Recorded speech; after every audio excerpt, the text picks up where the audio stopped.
네, 오늘은 우리 교재 82페이지부터 공부하도록 하겠습니다. 우리 교재를 보시면 85페이지까지 창세기 3장 14절에서 15절에 이 뱀에 대한 하나님의 예언적인 선고를 자세하게 설명하고 있습니다. 이 말씀은 앞으로 우리가 공부하게 되는 그 성경 전체를 관통하는 영적 전쟁의 뼈대와 같은 내용입니다.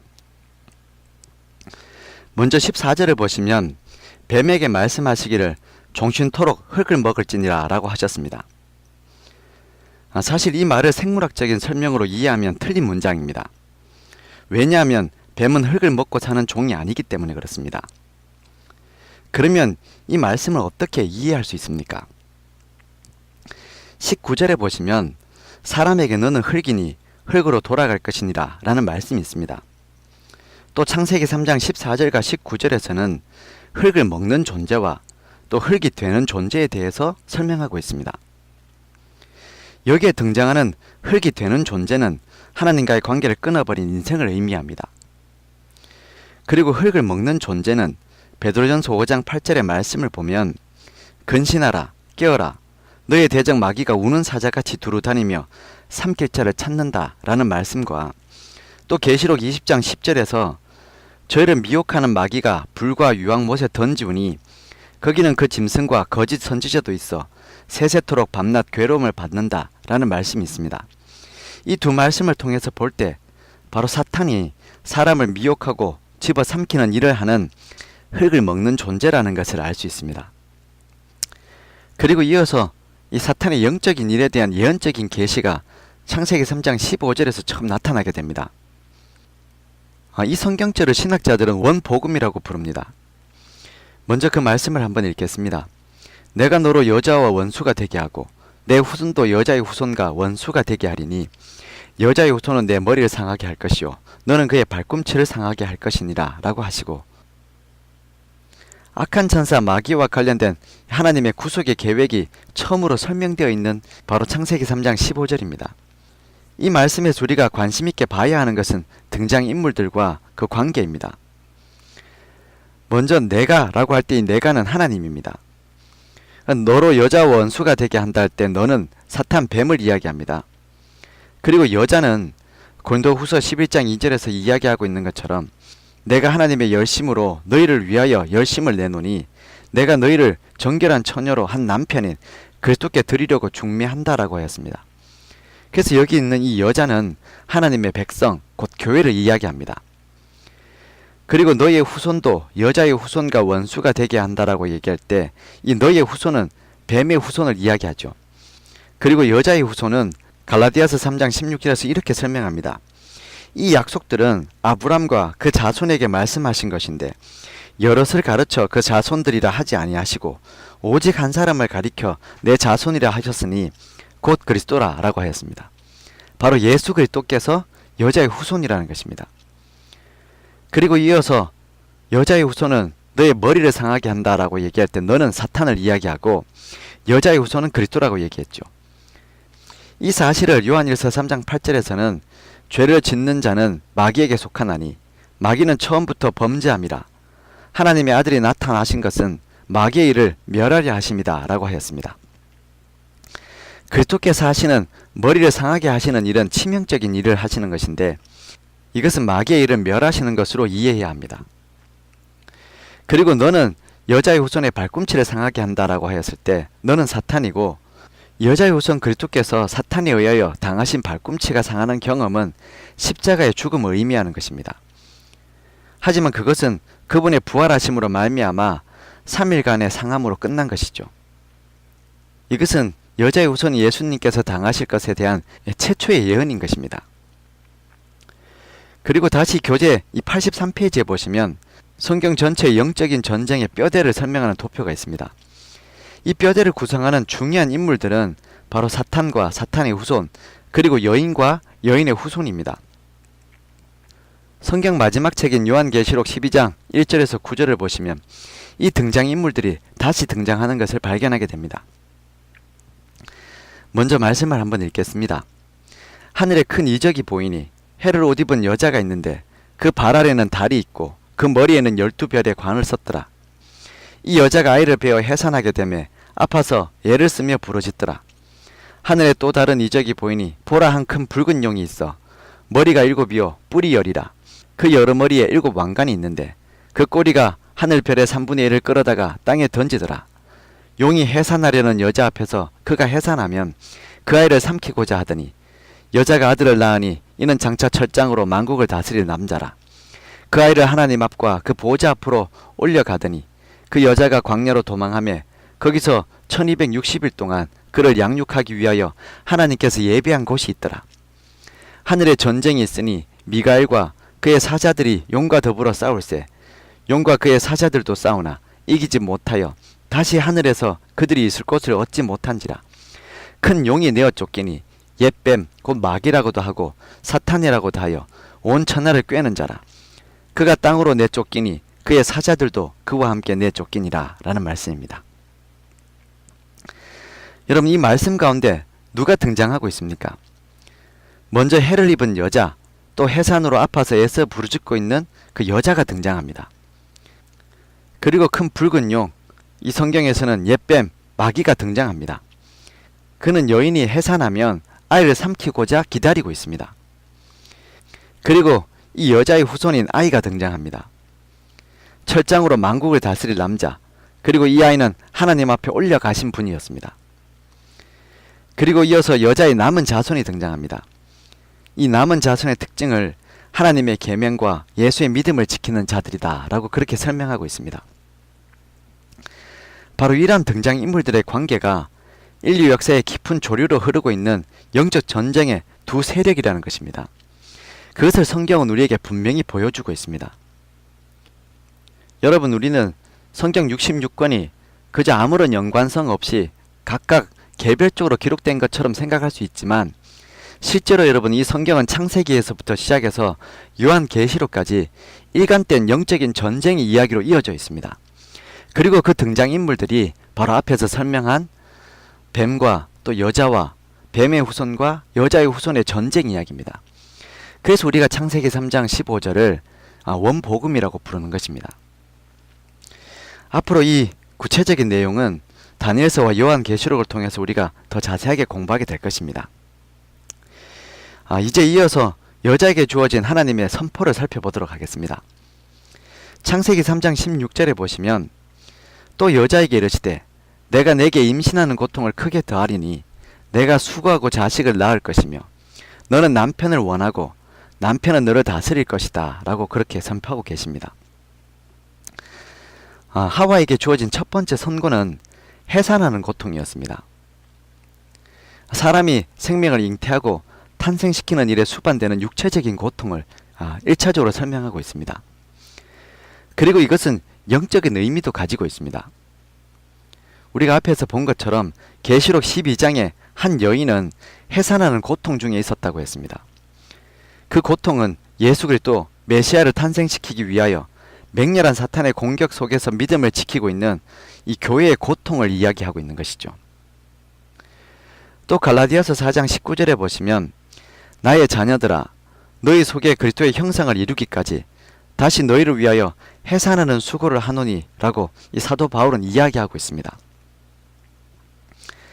우리가 한 여인의 삶으로 이야기하면 고통스러운 생명의 탄생을 위한 수고를 이야기하는 것이지만 이 여인을 앞에서 말한 것처럼 영적인 의미로 하나님의 백성과 교회로 이해하면 이 해산의 수고는 사람을 구원하고자 하는 영적인 노력들을 이야기하는 것입니다.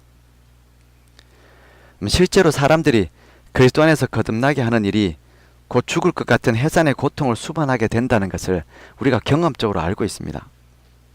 막상 한 사람을 건강한 그리스도인으로 그리스도 안에서 성장시키려고 하면 그 사람이 가지고 있는 전도자의 인생이 모자랄 정도입니다. 힘들고 어렵고 고통스러운 것이 사실이죠. 왜 그렇습니까? 이미 모든 인생들이 하나님을 피하는 존재가 되었기 때문에 그런 것입니다. 그리고 여인에게 주어진 두 번째 선고는 너는 남편을 원하고 남편은 너를 다스린다는 것입니다. 이 말씀은 한 여인의 삶이라는 것이 비참하고 무거운 짐 같은 삶이 될 것이다 라는 의미이고 또 교회는 구원자를 갈망하게 된다는 의미입니다. 결국 우리는 스스로 구원을 이룰 수 없는 존재가 되었고 또 혼자서 인생이라는 길을 똑바로 걸을 수 없다는 것입니다. 그리고 구원자가 필요하고 조율이 필요한 삶을 살게 되었다는 것입니다. 이것이 여자에게 주어진 선고였습니다. 그리고 이어서 창세기 3장 17절에서 19절의 말씀을 보시면 남자에게 주어진 선고가 설명되어 있습니다. 아담에게 이르시되 내가 내 아내의 말을 듣고 내가 내게 먹지 말라 한 나무의 열매를 먹었은즉 땅은 너로 말미암아 저주를 받고 너는 내 평생에 수고하여야 그 소산을 먹으리라. 땅이 내게 가시덤불과 엉겅퀴를 낼 것이라. 내가 먹을 것은 밭의 채소인즉 내가 흙으로 돌아갈 때까지 얼굴에 땀을 흘려야 먹을 것을 먹으리니 내가 그것에서 취함을 입었습니다. 너는 흙이니 흙으로 돌아갈 것이니라 하시니라 라는 말씀입니다. 여러분, 남자에게 하신 첫 번째 선고는 땅의 저주입니다. 범죄한 이후에 천연계의 변화는 인간의 본성을 따라 변하게 되었습니다. 선한 열매를 맺던 인생은 가시덤불과 엉겅퀴를 내다가 결국은 흙으로 돌아가는 인생이 되었다는 것입니다. 실제로 사람은 환경에 영향을 많이 받고 살아갑니다. 환경에 따라서 성품도 달라지고 또 환경에 따라서 생활 습관도 다른 그런 인생을 살게 되었습니다. 예를 들면 사람이 우울증이 있으면 집안 환경이 어떻게 바뀝니까? 어둡고 음산하게 바뀌게 되어 있습니다. 반면에 생동감 있고 의욕이 넘치면 그 사람의 환경에도 변화가 생긴다는 것이죠. 이와 마찬가지로 인류가 범죄한 이후에 자연 환경에는 슬프고 우울한 그런 죽음의 그림자가 드리우게 되었다는 것입니다. 그리고 이러한 달라진 환경 속에서 생존을 위한 수고와 고생이 있게 되었다는 것이 남자에게 주어진 두 번째 선고였습니다. 여러분, 하나님께서 처음 사람을 만드시고 범죄하기 이전에는 가치가 증진되는 즐거운 노동이 있도록 하셨습니다. 근데 범죄한 이후에는 변질된 환경 속에서 걱정과 수고로 바뀌게 되었다는 것이죠. 실제로 우리는 수고가 운명이 된 삶을 살고 있습니다. 사람들이 수고를 안 하고 싶어서 안 하게 되면 어떻게 됩니까? 그러면 또 사람은 식욕과 정욕, 방종에 빠지게 됩니다. 그래서 또 이런 것들을 해결하기 위해서 다시 수고를 하면 고통과 염려가 늘어나게 됩니다. 참으로 좌로나 우로나 넘어지는 인생이 된 것이죠. 딜레마 같은 인생을 살게 되었다는 것입니다. 여러분, 한 가지 예로 사람들이 건강을 유지하기 위해서 근육 운동이 필요합니다. 근데 근육 운동이라는 것이 어떤 것인가 하면 근육에 힘을 가해서 기존에 있던 근육에 무리를 주고 상처를 생기게 하는 것입니다. 그리고 나서 운동 후에 영양을 잘 섭취하면 그 상처 입은 근육이 치료되면서 다음에는 이 정도 자극에는 상처가 생기지 않도록 근육이 강화된다는 것입니다. 이렇게 해서 우리는 건강한 몸을 유지할 수 있게 되는 것입니다. 근데 참 재미있는 것은 건강하기 위해서 스스로 고되고 상처를 주어야 한다는 것이죠. 그래서 대부분의 사람들은 이 운동이 고되고 힘들기 때문에 편안하게 살고 싶어서 운동을 하다가 그만두고 포기하게 됩니다. 그러면 편안하고 건강하게 살 수 없게 된다는 것입니다. 결국 인생은 수고가 운명이 된 삶을 살 수밖에 없습니다. 이것이 내 것으로 사는 전쟁 같은 인생에게 주어진 선고라는 것이죠. 그리고 이어서 창세기 3장 19절에서는 내가 흙으로 돌아갈 때까지 얼굴에 땀을 흘려야 먹을 것을 먹으리니 내가 그것에서 취함을 입었습니다. 너는 흙이니 흙으로 돌아갈 것이니라 하셨습니다. 그럼 이제 인생은 아무리 수고하고 노력해도 결국은 흙으로 돌아가는 인생이 되었다는 것입니다. 이 말은 다시 이야기하면 제로 인생이 되었다는 것이죠. 우리가 처음 하나님께서 계획하신 인생에 대해서 공부했을 때 그 인생은 생육하고 번성하는 존재로 창조함을 입었다고 하였습니다.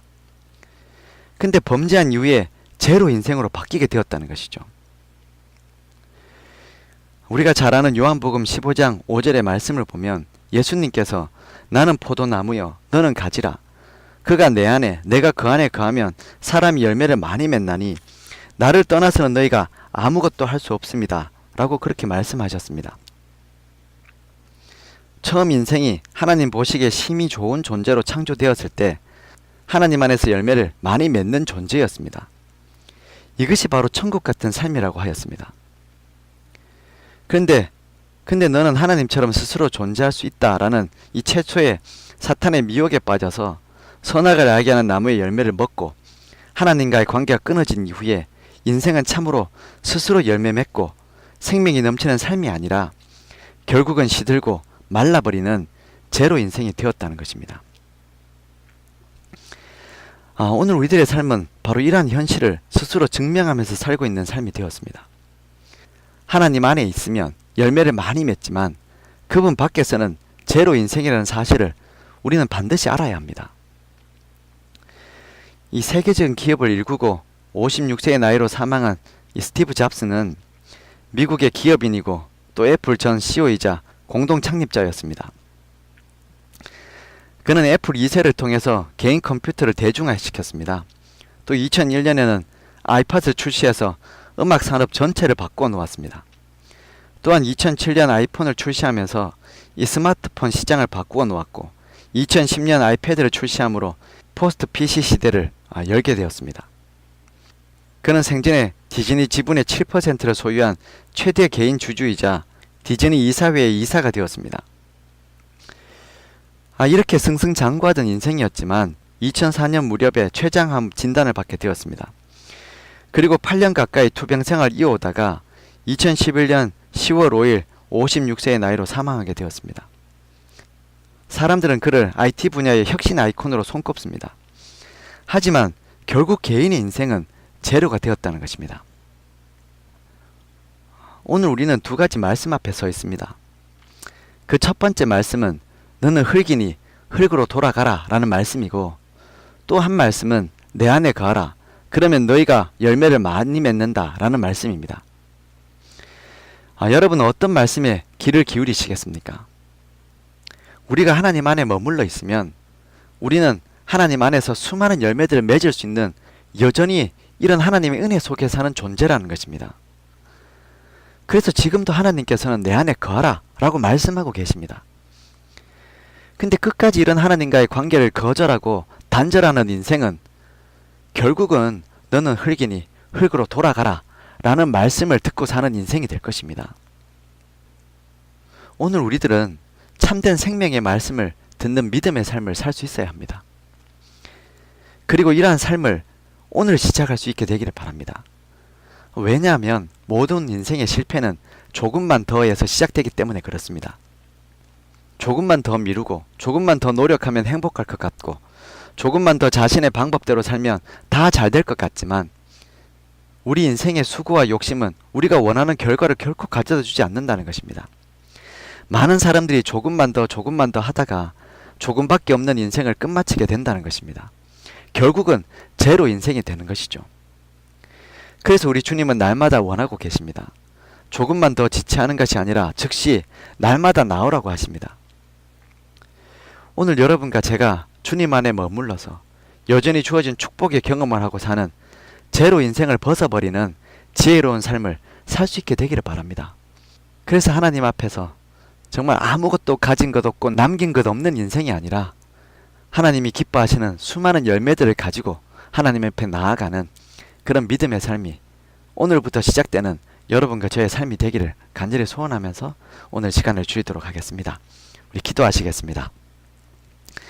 사랑하는 우리 주님, 우리 하나님께서 오늘 우리를 하나님의 자녀 삼아 주시고 우리를 주님의 열매 맺는 인생으로 붙잡아 주셔서 감사합니다. 주님, 우리가 하나님을 떠나서 정말 수많은 고통과 노동과 결국은 아무것도 남길 수 없는 제로 인생을 살 수밖에 없지만 그런 인생을 하나님께서 지금도 불러주시고 채워주셔서 하나님의 생명을 나눌 수 있게 해주시고 열매 맺게 해주셔서 감사합니다. 주님, 오늘 우리가 하나님의 이런 변함없는 약속의 말씀에 귀 기울이고 따라가는 믿음의 삶을 살 수 있도록 주님 축복하여 주시옵소서.